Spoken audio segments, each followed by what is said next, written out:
मैंने मेरा नाम वरदान चावला है। मैंने क्लैट 2025 का पेपर दिया था।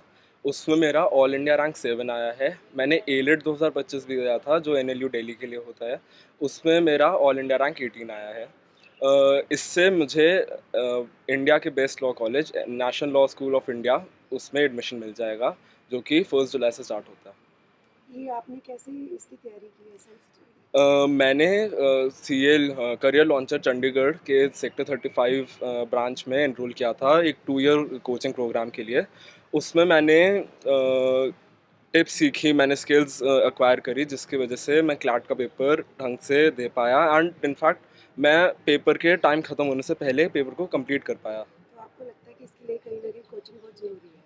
कोचिंग हेल्प तो बहुत करती है, रिक्वायर्ड है। आजकल क्लैट जितना अनप्रेडिक्टेबल पेपर हो गया है, कोचिंग के बिना बहुत डिफ़िकल्ट है पेपर को एस करना। और आप ये बताएंगे कि इसमें आपने कितने घंटे रह के स्टडी की जो आपका इतना अच्छा रैंक आया है? मेरा यूजुअल डे का 5 आवर्स के आसपास स्टडी टाइम रहता था।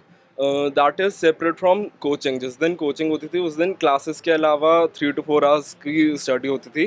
एंड सेल्फ स्टडी के टाइम पे 5 आवर्स। कोचिंग वीकेंड्स पे होती थी, सैटरडे एंड संडे। स्कूल की तरफ से किस तरह से आपका इसमें मतलब टीचर्स का किस तरह से हेल्प रहा है? स्कूल काफ़ी कोऑपरेटिव था। जब मुझे कोचिंग की वजह से कई बार अगर सैटरडे को क्लासेस स्कूल क्लासेस मिस करनी पड़ती थी, तो they were very cooperative. Even as a hosteller मुझे जब डॉक्यूमेंट वेरिफिकेशन में थोड़ी सी पेरेंट्स साइन वगैरह में दिक्कत होती थी, तो स्कूल काफ़ी हेल्प करता था। मैं भवन विद्यालय चंडीगढ़ में पढ़ता हूँ। अच्छा, पेरेंट्स की किस तरह से इसमें कंट्रीब्यूशन रहा, उन्होंने किस तरह से हेल्प किया? पेरेंट्स का सपोर्ट तो मेरे साथ स्टार्टिंग से रहा है। It is a big deal कि आप अपने बच्चे को फरीदकोट, एक स्मॉल टाउन है, वहाँ से चंडीगढ़ हॉस्टल में भेजना, उसका खर्चा पानी, कोचिंग वगैरह सब करना। पेरेंट्स ने बहुत सपोर्ट किया है। एंड जब भी मेरे को कोई दिक्कत होती थी, पेरेंट्स हमेशा साथ होते थे। इवन ये भी बोलते थे कि अगर ज़्यादा परेशानी आ रही है तो घर आ जा। हमेशा पेरेंट्स के साथ सपोर्ट रहा है मेरा। They have allowed me full freedom कि जैसे प्रेप कर सकता है, जैसे अच्छा लगे वैसे कर ले। और आपके मेंटोर के बारे भरत जैन के बारे में? भरत सर की बहुत हेल्प रही है। इनफैक्ट मेरे पेपर से मैं 3 दिन पहले बीमार हो गया था एंड मुझे लग रहा था कि मेरे से पेपर नहीं दिया जाएगा, मैं क्लियर नहीं कर सकता हूँ। भरत सर से मैंने उस दिन 1 डेढ़ घंटा बात करी है। एंड सर ने ही मुझे मोटिवेट किया है कि तू पेपर देने जा, तुझे कुछ नहीं होगा। एंड मैं पेपर जब लिख रहा था तो सर के वर्ड्स ही मेरे मन में चल रहे थे, विच इज़ वाई मैं पेपर कॉन्फिडेंस के साथ दे पाया। आपका सक्सेस मंत्र क्या है? मेरा सक्सेस मंत्रा है just being confident and not worrying about things, क्योंकि the moment you worry you can not think well about what you are doing, what you are writing, what you are thinking.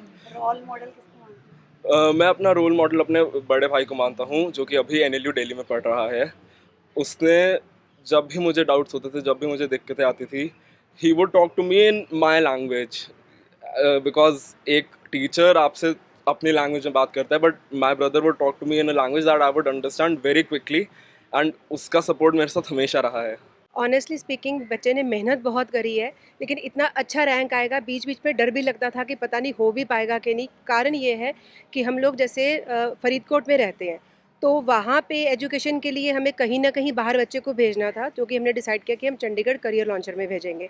तो कहीं ना कहीं मन में doubts भी रहते थे कि दूर है, पता नहीं उठा होगा कि नहीं हुआ होगा, क्लासेस के लिए जा रहा है कि नहीं जा रहा, तो टेंशन रहती थी। लेकिन ये अपने तक रखते थे, क्योंकि अगर बच्चे को टेंशन देंगे तो वो और उसका हौसला जो है वो थोड़ा पस्त हो सकता था।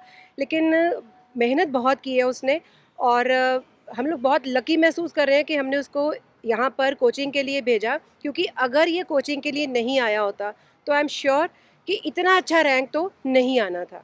और एक चीज़ मैं आपसे और शेयर करना चाहती हूँ कि मेरा बड़ा बेटा विश्वास चावला, वो भी एनएलयू दिल्ली में पढ़ रहा है, 5th ईयर में जाएगा अभी। तो उसको भी हमने कोचिंग दिलवाई थी, और मुझे इस बात का मलाल है कि हमने चंडीगढ़ वाले सेंटर में क्यों नहीं भेजा, क्योंकि ठीक है कोचिंग हर कोई करवाता है, बच्चे पढ़ते भी हैं, लेकिन एक मेंटोर की जो वैल्यू है, जो बच्चे को ज़रूरी नहीं कि सिर्फ हम किताबें पढ़ाई और टेस्ट की ही बात करें कि टेस्ट हो गया, मॉक हो गई, तेरे को करना है। लेकिन जहाँ पर बच्चा वीक महसूस करता है, वहाँ पर टीचर की एक प्रॉपर गाइडेंस बहुत ज़रूरी है कि ठीक है छोड़ इसको, अब उसको ट्रिक्स बताना।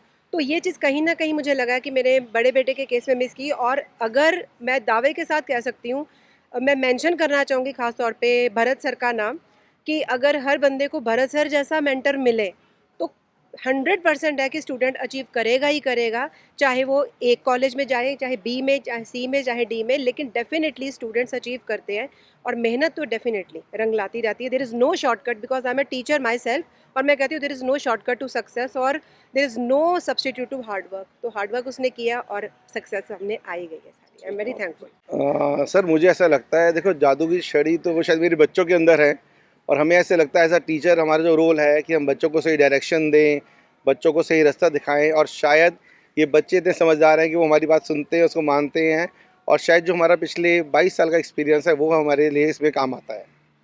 सर क्या 10वीं और 11वीं आजकल बच्चों को ऐसा क्या करना चाहिए कि इस तरह जैसे क्लैट का एग्ज़ाम है और आईपी मैट है, ये सारे कैसे क्लियर करें? इसके लिए सक्सेस मंत्रा क्या आप सर देंगे? देखो, सबसे पहले तो मैं ये कहता हूँ कि जिस तरह से एनवायरनमेंट बदला है, जिस तरह से कंपटीशन आ चुका है, बच्चे को राइट फ्रॉम हिज 10th या मैक्सिमम 11th तक उसको ये सोच लेना चाहिए, पहले तो उसको ये क्लैरिटी हो जानी चाहिए उसने राह कौन सी पकड़नी है, और जिस रास्ते वो चलना चाहता है उसको 10th से होते ही उसमें चल देना चाहिए, चाहे वो एप्टीट्यूड है, चाहे वो आईपी मैट है, चाहे वो क्लैट है।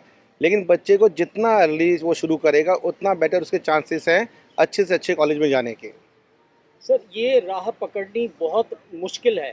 मैंने देखा कई लोग बच्चे 2-2 साल बर्बाद कर देते हैं। पहले मेडिकल ले लेते हैं, फिर 6 महीने बाद उनको महसूस होता है कि ये हमारा रास्ता ही नहीं है। फिर आ जाते हैं ह्यूमैनिटीज़ में, फिर वो भी नहीं ठीक लगता, फिर चले जाते हैं वोकेशनल कोर्स में। तो इसका ये राह कैसे पकड़ी जाती है? सर देखो, ये बात बड़ी क्लियर है कि आज की डेट में हर बच्चा जो चाहता है कि उसकी एक लाइफ सेटल्ड लाइफ हो, उसके लिए एक अच्छा फ्यूचर हो, उसका एक ब्राइट फ्यूचर हो जहाँ उसकी लाइफ में सिक्योरिटी हो, और इस चीज़ के लिए आज की डेट में शायद इस चीज़ से फ़र्क नहीं पड़ेगा कि वो ह्यूमैनिटीज़ ले रहा है या कॉमर्स ले रहा है या साइंसेस ले रहा है, लेकिन डेफिनेटली उस बच्चे को ये फील्ड चूज़ करनी चाहिए जिसमें कंपटीशन हो, बट उस हिसाब से हो ताकि बच्चे को अपनी कैपेबिलिटी के हिसाब से वो सक्सेस मिल पाए। तो मेरे हिसाब से जो आईपी मेट और क्लैट है वो आज की डेट में भी एक ऐसी फील्ड है जिसमें कि बच्चे को कंपटीशन है, लेकिन उस हिसाब से बच्चे की कैपेबिलिटीज इतनी अच्छी बन जाती हैं, बच्चे का एक ओवरऑल डेवलपमेंट इतना ज़्यादा होता है इस फील्ड के अंदर कि बच्चा has a very bright future. तो आखिर आप क्या चाहते हैं 10वीं के बच्चों को क्या सक्सेस मंत्रा देना चाहेंगे कि कैसे वो अचीव करें लाइफ सर में टॉप सर पोजीशन? मेरे हिसाब से सिर्फ एक ही मंत्र है इसका, सूनर दी बेटर। जितना जल्दी आप शुरू करेंगे उतना जल्दी आप सक्सेस को प्राप्त करेंगे, उतना जल्दी, क्योंकि आज की डेट में शायद ये मैटर नहीं करता है कि आप क्या कर रहे हो, पर ये डेफिनेटली मैटर करता है कि आप कहाँ से कर रहे हो।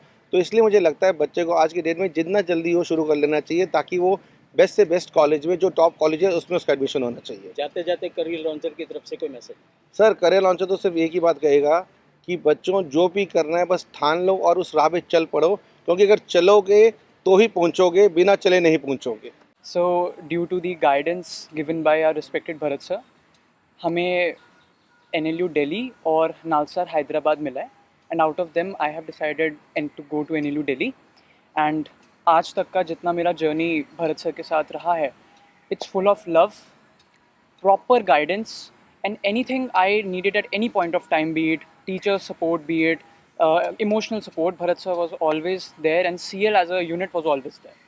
कितनी एज में आपने डिसाइड कर लिया था कि इसी रास्ते पे चलें? I decided this at the age of 12 or lower than in 8th class. I was sure that I want to become a judge, so BLB was a must for that. That's why I decided law. तो आपने 8वीं class में ये फैसला कर लिया था कि आपने एक जज ही बनना हाँ है जी। और रास्ता आपका क्लियर था। आपके पेरेंट्स का क्या सपोर्ट रहा उसमें? मेरे पेरेंट्स का सपोर्ट ये था, my dad is in district court only and my mother is very supportive, so both of them supported me in becoming a lawyer and doing BLLB. So both of them supported me in this journey of CLAT also, and anytime I needed their help, they were always there. पूरे सफ़र में कितनी मुश्किलें आई?